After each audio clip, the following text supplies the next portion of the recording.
Welcome to Millennium Counseling Center's podcast, where each week we go in depth into all things mental health, addiction recovery, and being our healthiest and happiest self.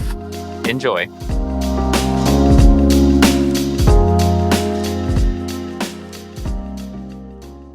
Hey, Derek, it's that time of year where we all take the day off now, fortunately, and cast our ballot in the presidential election. I know I have my mail-in ballot at home. I got to put that in the mail. Where are you at with voting so far this year?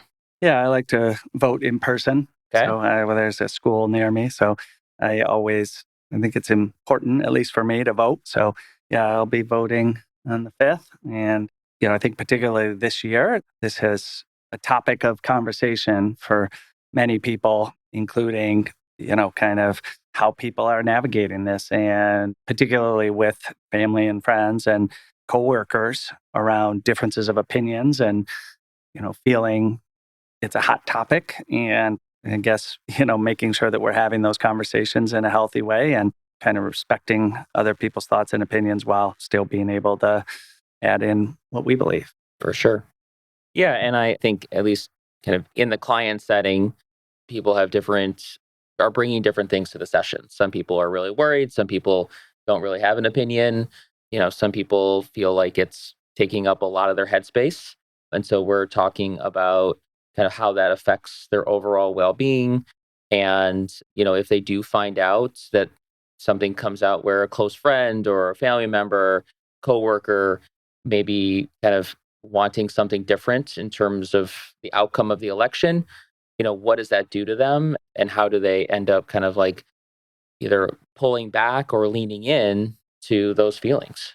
Yeah, and I think it's all over the past however many years, like this has been exaggerated. I think part of it has been around maybe the different choices moving further away from each other. And also, I think that the social media and the news cycle and all those things it's kind of in our orbit at all times. And so I think just the intensity of that, many times leads people to have more intense feelings around it. And I think that most of us have family members, coworkers, sometimes even spouses or kids that, may differ in opinion. And this can be a difficult time for people to figure out how to talk through that and still have healthy relationships with those people, which, I know a lot of people struggle with, and I think can cause a lot of angst and cause a lot of anxiety and cause conflict and all of those things. So I think figuring out how each of us individually deal with that and how we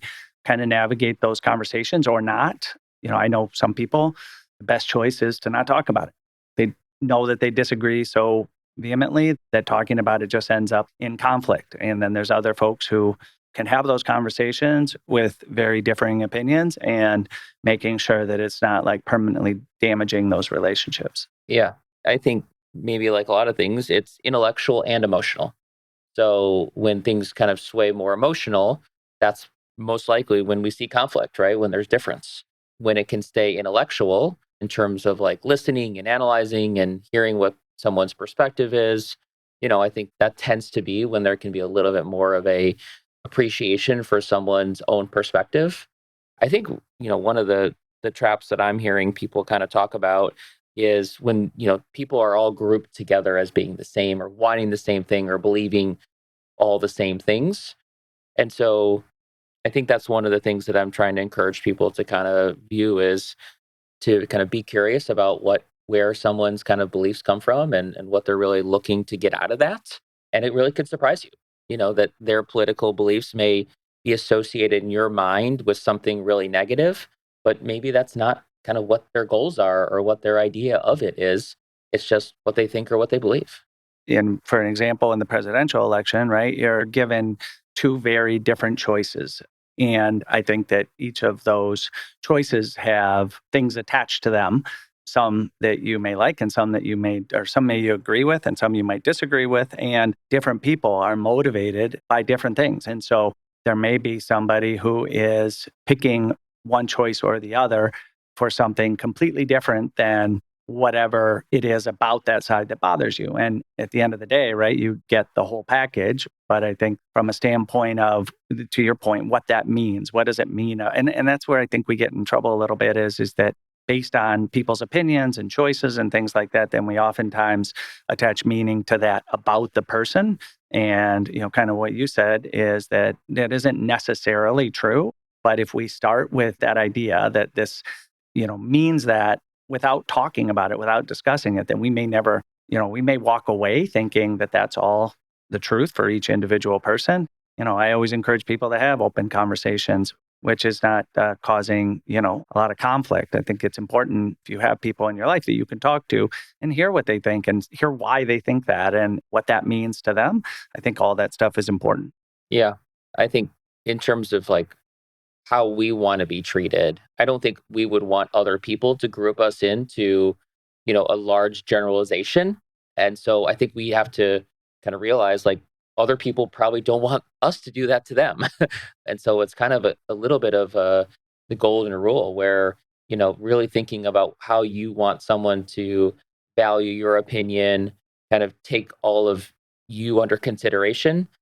I would imagine that's what other people probably want as well. Yeah, and I think a good goal of conversations like that, I think many times people go into those conversations trying to convince or convert somebody. They're trying to make sure that at the end of the conversation, the other person thinks that you're right or they're right. And I think that that's usually what leads us to not really being able to hear things. We've talked in the past about kind of this idea that when someone feels defensive, it really reduces their ability to hear and to listen because at that point now they're in protection mode and their brain is kind of protecting them. And so they're protecting their ideas and their thoughts and their opinions.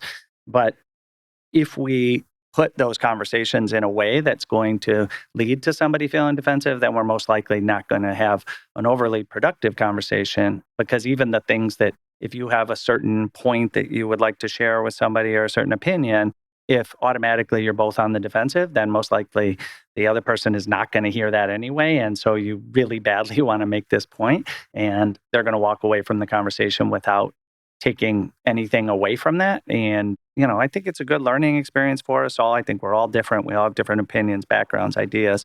And, being able to have open and honest conversation about all these things, I think is really important for our relationships. Yeah. Yeah. Well, and one thing that I'm hearing from people is about fear, and catastrophizing.